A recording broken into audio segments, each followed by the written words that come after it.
이야기를 하고 있고요. 가끔 이런 사회나 진행을 보기도 합니다.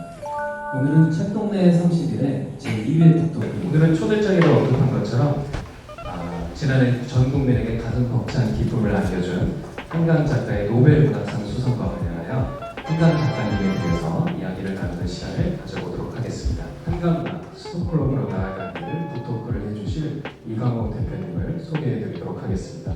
대표님은 1988년 중앙일보 신춘문예를 통해 평론가에 등단하신 문학평론가이십니다. 현재는 문학가 지성사 대표이자 한국출판인회의 회장직을 맡고 계십니다. 함께하실 김소미 기자님은 2019년 동아일보에 입사해 현재 문화부에서 책 분야를 맡고 있습니다. 지난해에는 노벨 문학상 시상식에도 다녀오셨습니다.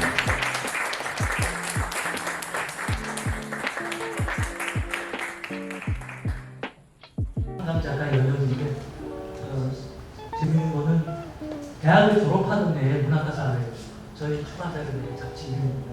문학가사회 등단하고 그때는 시로 등단했다고 시였어요. 그 다음에 서울신문 신춘문예로 소설로 등단했다고. 그래서 한강 작가가 사실은 시로 등단했다는 거는 시적 상징이라는 거기 중요한 포인트인데, 물론 시집은 소설책이 많이 나온 다음에 나왔습니다. 그래도 이 시라고 하는 것이 이 작가는 굉장히 중요하고, 그런 의미에서 시를 포기하고 소설을 썼다기보다는 소설 안에서 시적인 어떤 것을 추구했다, 이렇게 말하는 게 더 맞을 것 같습니다. 어느 늦은 저녁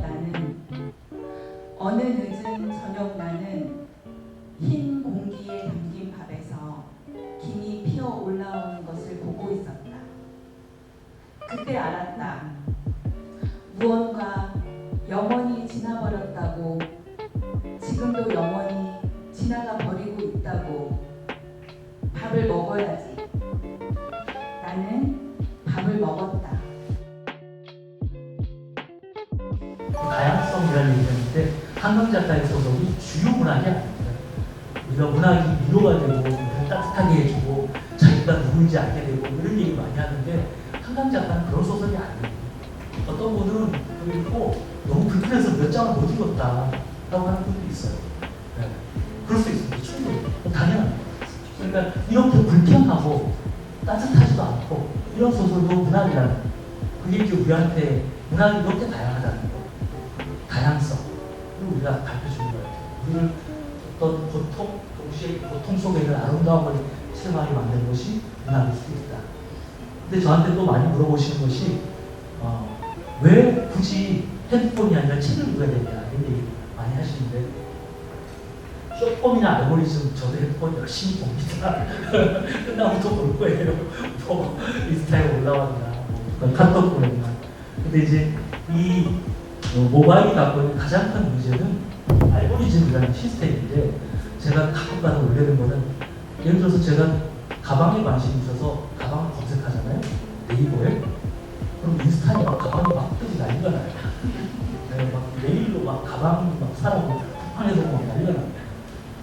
자기가 어떤 관심이 있다는 거를 친구가 눈치를 채면 거기에 집중적으로 이미지를 부여하는 거죠. 그러니까 내가 어떤 관심이 있거나 내가 어떤 방향으로 태도를 갖고 있으면 이 알고리즘의 세계는 거기에 점점 더 자극적인 정보를 주는 거예요. 내가 관심 없는 것, 내가 잘 모르는 것, 나 아닌 것에 대해서는 자극을 주지 않습니다. 어떤 분이랑 얘기하다가 이런 질문을 했는데, 마치 여행을 가서 아는 식당에만 가는 거하고 똑같다는 거예요. 그러니까 여행을 간다면 우리가 새로운 걸 체험하고 자기를 깨고 자기 아닌 것과 만나는 경험인데, 이 알고리즘의 세계에서는 있는 고작 지금 현재의 자기를 훨씬 더 동식화시키거나 거기에만 머물러 두게 만든다는 거죠. 그러면 더 센 자극이, 도파민이 필요하니까 그 안에서 저한테는 가방에 대한 관심이 있거든요. 가방에 대한 더 센 이미지, 더 센 이미지, 이런 것들을 이제 알고리즘에 등장하는 거죠. 그래서 타인의 사유, 타인의 감성, 타인의 삶을 엿본다는 것은 굉장히 중요한 의미가 있는데, 타인이 어떤 생각을 하는 결론이 아니라 요약해주는 것들이 많잖아요. 유튜브에 보면 요약이 아니라 중요한 건 과정이니까, 어떤 생각을 가지고 거기에 이르렀는가, 이 사람이 어떤 삶을 살았는가 하는 굴곡이 있잖아요. 생각의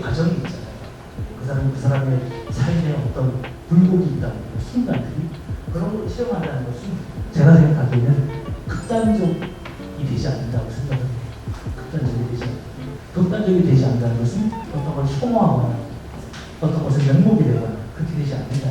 혹은 너무 절망하거나 그렇게 되지 않는다는 거죠. 그래서 그냥 굳이 말하자면 우리를 버티게 할 수 있는 어떤 이 몸에 보이는 근육은 아니지만 내면의 근육 같은 게 생길 수 있다. 보장은 할 수 없지만 여기까지 얘기하겠습니다. 고맙습니다.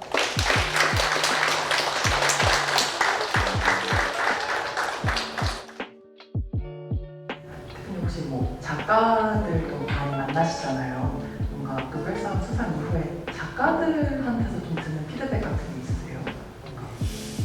그냥 뭐 굉장히 먼 얘기처럼 보였는데 여러분 아까도 말씀드렸지만 한명 작가가 우리나라에서 가장 많이 팔리는 가장 유명한 그런 작가가 아니라고. 그죠? 이게 중요한 거예요. 가장 많이 팔리는 가장 권위가 있는 가장 유명한 작가가 아니었다는 거죠. 그러니까 자기가 별로 독자가 없고 어떤 주변부에 있고 그리고 자기 문학이 조금 어떤 사람들은 어렵다고 얘기하거나 불쾌하다고 얘기할 수 있어도 계속 쓰다 보면 기회가 올 수 있다. 그리고 이제 외국 분들이 한국에 관심이 없기 때문에 한국의 한강 작가 말고도 젊은 작가나 새로운 작가에 대해서 관심이 많아요. 그래서 번역자도 많이 생겨났기 때문에 그래서 그런 식으로 세계 문학의 중심 문제가 이제 그게 뭔지 않구나라고 하는 그런 어떤 용기를 갖고 작가분들 인터뷰를 하다 보면은 되게 특히나 막 2030 젊은 작가분들이 되게 자신감이 많이 생겼다는 얘기를 하더라고요. 특히 그러니까 아까 PPT에도 나왔듯이 우리 한국 문학이라고 하면은 되게 독자도 한정돼 있고 내가 이걸 쓰면 어느 세월에 누가 읽으려나 뭔가 이런 예전에는 그런 의구심을 가지고 썼다면은 이제는 특히나 한강 작가의 책 같은 경우에는 우리나라 안에서도 제주라든지 광주라든지 이런 특정 지역에 대한 이야기를 가지고 쓴 경우가 있는데 이게 세상에서 읽히는 문화가 증명이 된 거잖아요. 그래서 내가 내 이야기를 쓰면 이게 전 세계에서 읽힐 수 있겠구나라는 좀 자신감을 많이 얻어 있는 것 같아요.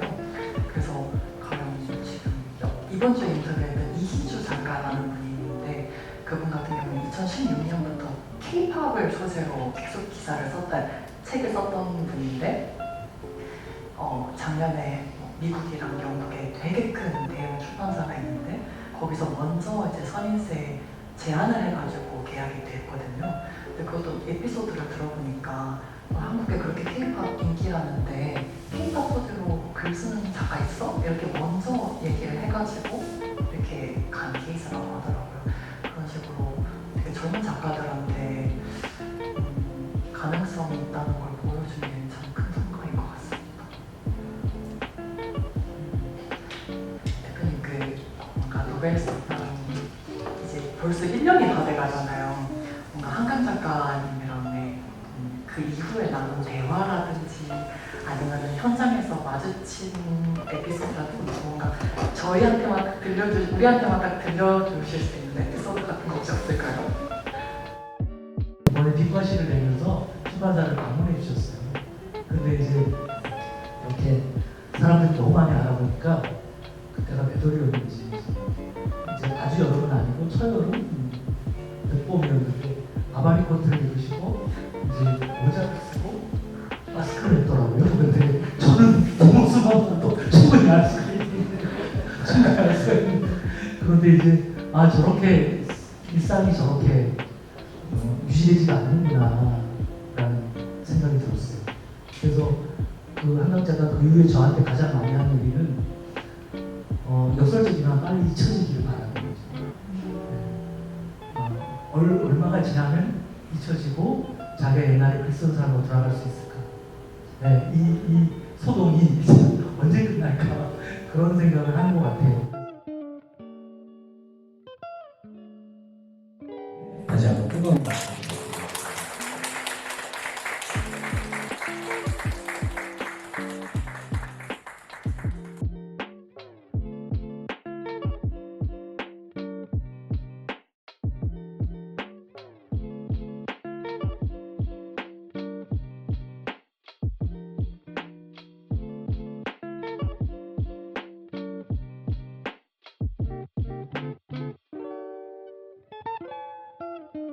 구독, 좋아, 알림 설정 꼭